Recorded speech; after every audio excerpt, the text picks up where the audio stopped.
Welcome to day technically 4, but I'm playing catch-up, so day 4 with day 3 spoilers. I got a lot of shit to go over. But let's start out with the one I headlined with. We've got the third and final god of Amonkhet, the Scarab God. The Scarab God is a 5/5 god, legendary god creature that costs 1 blue, 1 black, and 3 of any color. At the beginning of your upkeep, each opponent loses X life, and you scry X, where X is the number of zombies you control. Now, you may pay 2, 1 black and 1 blue. You may pay 2 of any color, 1 black and 1 blue. Exile a target creature card from a graveyard. Create a token, which is a copy of it, except it's a 4/4 black zombie, and as with the other 3 gods, if it dies, it goes back to your hand at the end of the turn. End step. This thing's fucking ridiculous. Just in the shell that it's in, and a little bit dead skin there. It's probably from an old tick. There we go. We got that off. Just in the shell it's in, because this is a shell card. This is a card that it can activate its own ability. This is probably the most versatile of all the gods. Is the thing. The Scorpion God is a big meat guy that you need to, it has a stack ability, but it's only when creatures with -1/-1s die, so it's triggered in many ways. The blue god, I think it's better than the Scorpion because it has evasion and it just triggers automatic with every draw. This thing doesn't have to do a damn thing. So if you were in the right deck, which you would have to be playing this card, this thing just does the work for you. So this thing's not indestructible, but there's cards that can make it indestructible. As long as it's on the field, you're going to more or less win within a couple turns. Especially, and this thing is disgusting in multiplayer formats like Two-Headed Giant or EDH. This thing is a disgusting disgusting commander card, because it's just, especially with commander, when you're going to get things like, I don't know, I can't remember, the one that makes the 13 zombies. You use that in conjunction with this. Congratulations. Each opponent's losing 13 life. You're scrying the top 13 cards of your deck, putting them back in any order you fucking want them to, or at the bottom of the deck if you think they're going to be useless. God almighty, this thing is disgusting. This is just horrifying. Ugh. And I love it. I love it to death. I love all the gods. Honestly, all these 3 of these gods, they really did a good job at making the gods in this set, because there's only 3, making the gods for this set all very usable and all very good, as opposed to the gods in the last set. Basically, all these gods can kick the asses of all the other gods. The Scorpion God in particular is capable of killing any of the other gods. The Locust God, not so much, but the Locust God can completely overrun an opponent even with the gods, because the gods don't have anything that really combat flying creatures.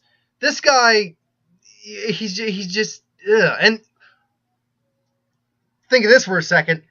You can eternalize a god.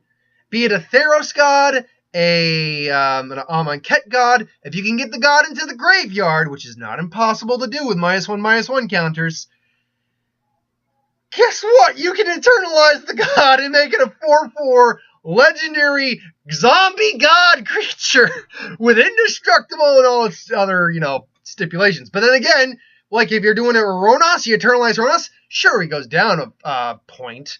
So he's no longer a 5/5. But who fucking cares? You now have a 4/4 zombie creature eternalized guy who's working in conjunction with this, who's indestructible. This thing is, I could use that deck. I now just want to make Amonkhet. I want to now get all the Amonkhet gods. And, puppy, really? Really? Now that I'm talking, you want to go outside because you want my attention? I'm not doing it, puppy. You're going to have to just sit there. Oh, then again. Okay, we're doing an action shot here, folks, because I remember what happened last time I didn't let her go out. Come on, Pup, let's go out. Action shot. Do. While we're talking about action, we're talking about the action of the hostile desert. Do. Action shot. All right. So, hostile desert is a land, desert, rare, adds 1 color small to your mana pool. Pay 2, any color, exile a land from your graveyard. Hostile land becomes a 3/4 elemental creature until the end of turn. It's still a land. A land creature that turns to land by cannibalizing lands. That is unique. Now there's a catch-22, because there's very few cards that get... I mean, they've delved into retrieving cards from exile more recently in Magic history, but it's not something that's very common, and therefore you only have so many finite lands to turn this thing into a 3/4. It turns into a creature. It's still susceptible to any other creature destruction. So that's why I've never been a big fan of land creatures, because unless they're like the green-blue one from Battle for Zendikar, excuse me, which has hexproof, none of them, they're not immune to any other form of destruction. In fact, if anything, they're are more vulnerable to more forms of destruction, being a dual-type card. So, I don't know. Driven to Despair. Driven is 1 green, 1 red. Until the end of turn, creatures you control gain trample, and whenever this creature deals combat damage to a player, you draw a card. Sorcery, Despair. 1 black, 1 of any color. Aftermath. Until the end of turn, creatures you control gain menace, and whenever this creature deals combat damage to a player, that player discards a card. One of the better ones, definitely, for the Aftermath cards. I think it's just the way they look, honestly. Now, don't get me wrong, I like the top part of it, because the wide, like, scrunched, almost like, widescreen one, art looks very cinematic in many ways. But the other part, it just doesn't look right to me. I'm not a big fan of it, and I know a lot of people like the cards, but they're not a big fan of the design. But this card as a whole, actually, in terms of playability, because the goal is to, in the perfect scenario, be able to play. It's supposed to work in conjunction with each other. So the goal is to play the first card, then play the second card from the graveyard. And in this case, this is one of the cheapest ones to do, so it's probably one of the most likely ones you're going to be able to get off. I mean, it costs 4 mana. That's not hard to do. If you're in the shell that's going to run this correctly, like a green-black shell that's going to have multiple creatures. If you've got 3 creatures on the field that are big enough to get through, then, or, not even big enough to get through, because you'll be able to give menace with that secondary card effect. So, you going to make pee-pee? Come on, make pee-pee. But yeah, Jungle Girl making pee-pee. Yeah, there we go. That's why I'm like, make that choice, get her out there, she'll pee on the floor. So yeah, this is actually definitely one of the better Aftermath cards. Olnish. Olnish Cryosphinx, not Cryo, mind you, but Cryosphinx Sovereign. 4/4, 2 blue, 4 of any color, Legendary Sphinx. Mythic Rare. Flying. Obviously, it's a Sphinx. One of these days, we might make one that doesn't fly, to illustrate some sort of, like zombie Sphinx or something like that. But Sphinx spells, try saying that, but Sphinx spells you cast cost 2 less to cast. So this is a Sphinx Lord, basically. Whenever this I'll just say Olnish, or another Sphinx enters the battlefield under your control, reveal the top 4 cards of your library. An opponent separates these 2 cards into piles. Put the one pile into your hand, the other pile into the graveyard. So, yeah, this is a pretty cool card. It's definitely going to be a thing in the Sphinx shell. You can make a Sphinx tribal deck. Commander cards are going to love this guy. And the whole separating into piles thing, when used in the right combinations with other cards, it's a very useful ability. I have a couple cards that do that. I got like Jace, the Return for Ravnica Jace. I got that guy, so he does that ability, and he's cool. Angel of Condemnation. People are making Mulan Szechuan sauce jokes with this guy right now. 3/3 Angel Rare card. 2 white, 2 of any color. Flying Vigilance. So right there, usable, good to play. You may pay 2 of any color, 1 white, and tap this guy. Exile another target creature, return that card to the battlefield under its owner's control at the beginning of the next end step. Or you could do the exact same thing, but exert this card, and the creature doesn't return to the battlefield until until Angel leaves the battlefield. It's good, but it's tough to figure out where to place this, because just flipping something out of the field for a turn is good if you got the, if you got the creatures to run through that. But at the same time, obviously you want to just keep the creature permanently off the battlefield, but then you tap this guy down for a turn. Now, if you maybe are running multiples of this, then I can definitely see that working. It's a good card, but I don't know where I would fit it in if I were to try to fit it in somewhere. I don't know.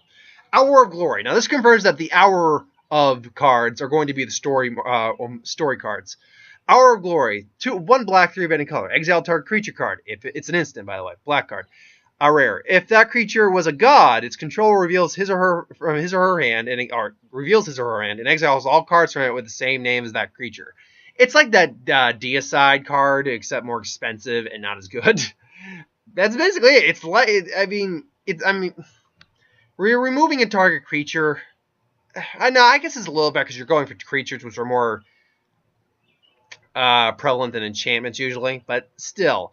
Now that being said, the gods of trials, the god of the trials, the gods of the trials also face the opportunity to prove themselves worthy. Now, if you've read the story for this week, a little spoilers coming your way. We lost our first god. It was Rhonas, what's widely considered the most powerful of the Theros gods in terms of cards, and probably maybe even in terms of overall, because he's the god of strength. So he's probably theoretically the strongest of the gods, strongest in terms of like pure physical power and maybe sheer power in general. Got his ass handed to him by the Scorpion God. And then we also have his last, what is it called? Last something or other. I'll get to it in a little bit. His last fight or something like that. His last card. We got that today too. As for the card, it's fine. The art's a little weird, but it's because it doesn't look like the Scorpion God is like trying to kill him. It looks like he's trying to give him a shoulder rub. Just, don't worry, it'll be good. So, Wasp of the Baron. Now, these are the cards that can come in the Bolas and Nissa Planeswalkers decks, respectively. So, Wasp of the Baron from the Bolas one is a uncommon 2/1, 1 black, 1 of any color, flying insect war. Whenever you cast a Bolas Planeswalker spell, you may sacrifice this card, and if you do, destroy target creature. If you're running a deck with Bolas in it, you might want to run this card. It's a solid card. It's a flyer with no downsides. For 2, it's a 2/1 flyer. Yeah, I'd run it. Woodland Stream. It just comes in a battlefield tap, and it's a blue-green land. So that's for Nissa. Zealot of the God Pharaoh. This is for Bolas. 4/3 Minotaur Archer, which costs 3 of any color and 1 red. You may pay 4 of any color and 1 red. Zealot of the God Pharaoh deals 2 damage to target opponent. 4/3 for 4 is whatever. If it were just a vanilla, it'd be something you just put in there for the block and then attacking. Its ability is fine, but it's just too expensive for my taste. But then again, those things are to get like starter decks for opponents or people. Nissa's Encouragement. 4 of any color, 1 green. Search your library, a sorcery rare. Search your library in graveyard for a card named Forest, a card named Bramble Weft Behemoth, and a card named Nissa Genesis Mage. Reveal those cards and put them into your hand. Now, Bramble Weft Behemoth is a 6/6 for 2 green, 4 of any color trample creature. So essentially, this brings out all the things you need to play. It's designed in a way that once you get the forest, you'll be able to put the forest down and be able to play the Bramblewef hopefully next turn. Whatever. These search cards I'm not really into, just because they're so character-centric and card-specific. Those cards are never good. Like, those cards work in Yu-Gi-Oh! Because you can literally design decks like that, but these cards don't work as well in Magic simply because there's so many more cards in Magic, and it's just not designed the same way. Visage of Bolas. 4 of any color. Artifact. Rare. You may tap it to add 1 blue, 1 black, or 1 red to your mana pool. So essentially it's like a Pillar of Grix, a Spire of Grix's, what was it? Is it a Pillar? Basically the artifacts that tap for the shards colored lands, but it costs 1 extra. However, when it enters the battlefield, you may search your library and or graveyard for a card named Nicol Bolas the Deceiver, reveal it and put it into your hand, and if you search your library this way, shuffle it. So it's a card that gets you Nicol Bolas. Fine, sure. Okay. Avid Reclaimer. Now this is the other one that's Nissa-centric. 2 of any color, 1 green. Human Druid, 2/2. Tap it to add 1 blue or 1 green to your mana pool, and if you control a Nissa Planeswalker, you may gain 2 life. Honestly, the card's just good as a 2/3 or a 2/2 for 3 that gives you mana. So honestly, if you ever did pick it up, just use it for that. Reason. 1 blue, rare, sorcery, scry 3. Aftermath. Believe. Yeah, reason to believe. Aftermath, sorcery. 1 green, 4 of any color. Look at the top card of your library. If it is a creature card, you may reveal it and put it into the battlefield. Otherwise, you may put that card into your hand. Obviously, this is great late game. And honestly, not bad. It's a great early game, too, for at least the reason part is. The Believe is whatever. The Believe is any sort of card you'd normally have that's designed this way. Obviously, they're supposed to synergize together. Great late game because then you can pretty much just set up. But if you have like, it's because it's the top. Look at the top card of your library. So you get you'll have 3 opportunities with the scry ability. You better hope like it's, I don't know, the Scarab God or something really good. Otherwise, it's just gonna be a useless. And that being said, you don't have to play it with it. You can just scry the 3 and then wait on it. But overall, it's not bad. It's actually another one of the better Aftermath cards. But I don't know. It's just I've never been digging on the Aftermath cards. Hope Tender, basically a bear. 1 green, 1 of any color, 2/2, human druid. You may pay 1, tap this creature, and untap target land. Okay, isn't that completely pointless because you have to pay the land to do it? But you may pay 1, tap this creature, and exert it to untap 2 target lands. That's where the actual benefit's coming in. Because that's there's no, as far as I know, there's no effects that go off when you tap something in this set. So what's the point of paying the? I really don't get that unless it's a land that has an ability. In which case, there's got to be maybe some sort of tapping combo going on here, or something. I don't know. I really don't. I don't see the appeal of that. I really don't. Maybe smarter people might be able to do. This can't be right. Isn't this supposed to be a rare? Yeah, this is supposed to be a rare. They just didn't put the rare on there. Okay. So, Jiru, because I believe the D is the Purified. This was Samut's friend, who was, one of those, the blinded by the god pharaohs, like lies and stuff like that. So, Jiru the Purified. And come on. There we go. Nope. Oh, yeah, I've got so many damn cards today. And I'm running out of time here. And now the site's being slow on me for some fucking reason. Come on, speed it up. Okay.